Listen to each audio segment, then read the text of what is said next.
Magtago muna kayo, yan po ang official government response doon sa putukan sa Middle East at mga kababayan Pilipino. Talagang humarap na kayo na pagtataguan dahil hanggang dyan lang ang magiging tulong ng Marcos Jr. administration. Pasensya na kayo, hindi kayo mabibigyan ng lugar ng pagtataguan, pero merong moral support para kayo'y magtago. O, maiba naman tayo. Anong pangalan to? Alias Rene. O ano ngayon, nasakba kayo na itong si alias Rene, binayaran pala para makaladkad sa kaso si Pastor Kibuloy at makaladkad itong si Inday Sara Duterte at saka si Tatay Digong. Ako, hindi ako nagtataka at hindi ako nagugulat. Kasi alam nyo, nung ako mismo ay umapir dyan sa komite ni Ontiveros, ang dami niyang invento.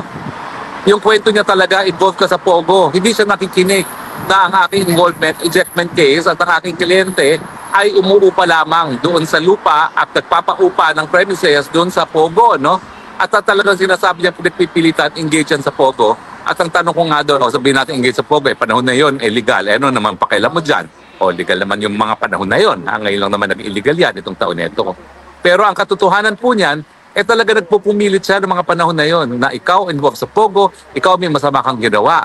Wala naman siya mapakitang masama kong ginawa. At ang pruweba lang na sinasabi niya na ako involved sa Pogo ay yung isang papel na wala naman lumagda, isang papel naman na walang maamin kung sino gumawa na nagpapakita na ako illegal. Ulitin ko po, sabihin na natin totoo yan at hindi naman totoo yan.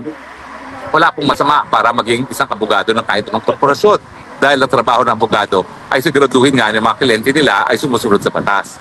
Pero ito po, tignan nyo naman po, non-bailable din ang sinampak ni Pastor Kibuloy. Milyones ang ginastos para magtanim ebidensya laban ni Kibuloy. Hindi ko po alam kung gagawin nila yan sa akin din, ha? Pero sa piskalya po, wala silang napresentang kahit anong testigo na nagsabi na nag-recruit ako at pinagsamantalahan ang kanilang gawain. No? So hindi ko po alam kung magbabayad din nitong si Ontiveros ng 500,000 para sa testigo para madawit din ako at sabihin na ako nag-recruit sa kanila. No?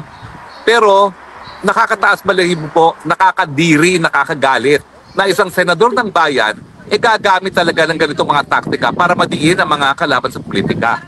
And how dare you use the Senate of the Republic of the Philippines, no, para maging para maging instrumento na gipitin ng mga kalaban ng administrasyon. At ang isa pang nakakasuka, yun talagang lantaran ng sabuatan ng mga dilawan, ng mga loyalista at CPP-NPA, no? Tingin nyo ba, miski kayo'y magsabuatan na yan, makukuha yung suporta ng taong bayan?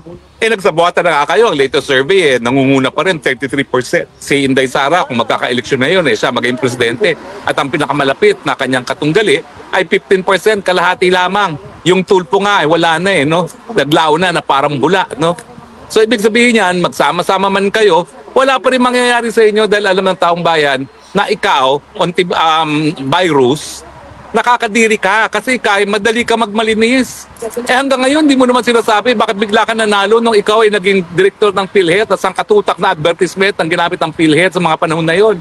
Huwag mo sabihin di mo ginamit talaga ang pera ng PhilHealth para ikay manalo sa eleksyon na yon, ha? Ay, nako. Tapos, ang nakakabuhisit talaga dito sa mga dilawan, akala mo kung sino na sila lang yung malinis. Pero, ang dami naman nilang putik sa mga mukha. O, kita mo itong gawain to. Gawain ba ng matinong tao yan na magtatanim ebidensya, tanim testigo para lang magipit ang isang tao na walang kasalanan? O tapos akala mo kung sinong kami lang ang malinis sa bayan nito, kami lang ang dapat maglingkod. Kaya na-turn off ang taong bayan sa inyo. Bakit pa sumikat si Tatay Digong? Kasi walang kaplastikan.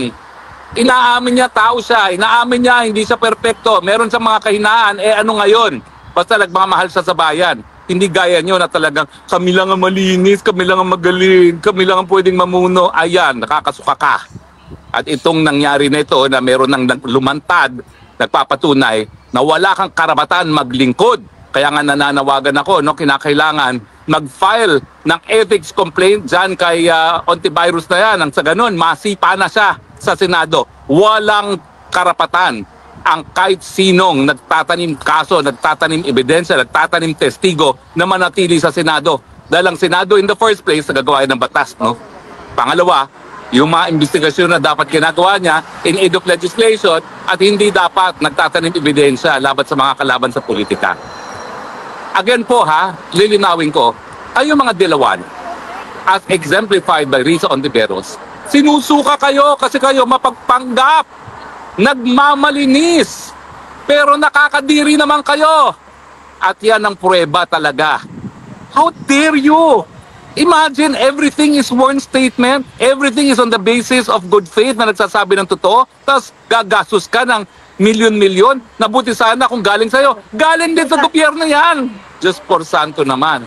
Kaya naman ang lalaki ng mga budget nyo dyan sa Senado, ginagamit nyo pala sa tanim ebidensya at tanim testigo. No?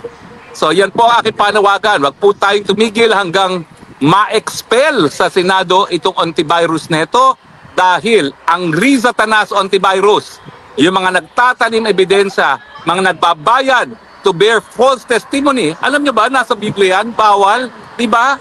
Isa yan sa kautusan, do not bear false witness against your neighbors. Pero sila, pasanta-santa, pagudi-gudi, yung pala, ang iitim ng mga budhi. O, di ba? Ay, ano ngayon masasabi nyo? Di ba, nakakasuka naman talaga kayo? So, wag po tayong tumigil. Isigaw natin, sipain, palabas ng Senado yung antivirus na yan. Ang Riza Tanas, antivirus, walang lugar sa Senado. At kung siya ay nag-aambisyon para sa mas mataas na opisina, ay naku po, dream on. Dahil hindi na makakalimutan ng taong bayan ito na ikaw, binaboy mo ang proseso ng Senado. No? Gaya ng binaboy mo ang proseso, nung pilit mo kung dinadawit, na wala ka namang ebidensya sa kahit anong krimen. Wala ka naman napatunayan doon. Ang ginagawa mo lang naman, binabasa mo yung script ng COS mo, maski di mo naiintindihan. O, di ba? Sige, tanggalin nyo ng papel yan. Tignan natin kung may masasabi yung antivirus na yan, yung Riza Tanas na yan. Tanggalan nyo ng babasahin yan. Tignan natin kung may masasabi yan sa Senado. Wala. Buti sana kung magaling yung scriptwriter mo. Hindi naman magaling yun. Kilala ko. Nag-estudyante namin yan sa UP Law, no? Kaya nga mediocre ka. Kasi mediocre din yung COS. Hoy, at saka COS ha, taga-UP Law ka pa naman. Pero kung totoong paratang na ikaw ay naging instrumento para sa false testimony, naku, mangalabot ka. Si antivirus, hindi madidispar. Ikaw, pwede ka madispar dyan. Under oath. Si alias Rene, under oath yan.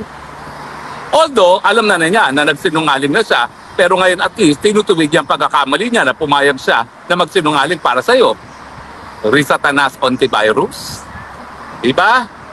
Ay naku mga taong bayan, mga kababayan, hanggang kailan ba tayo magpapabola sa mga santo-santita? Kami lang ang tama, kami lang ang magaling. Mga walang yan naman pala talaga at maitim ang budli. Diba? Kakagalit, dapat lang talaga magalit tayo. Anyway, masyadong mataas ang panghadat ko. Kaya titigil na ako ngayon. Medyo maikli tayo. Pero sapat na po na nawakwakan ko ang Riza Tanas antivirus. Kadiri ka talaga. Bye.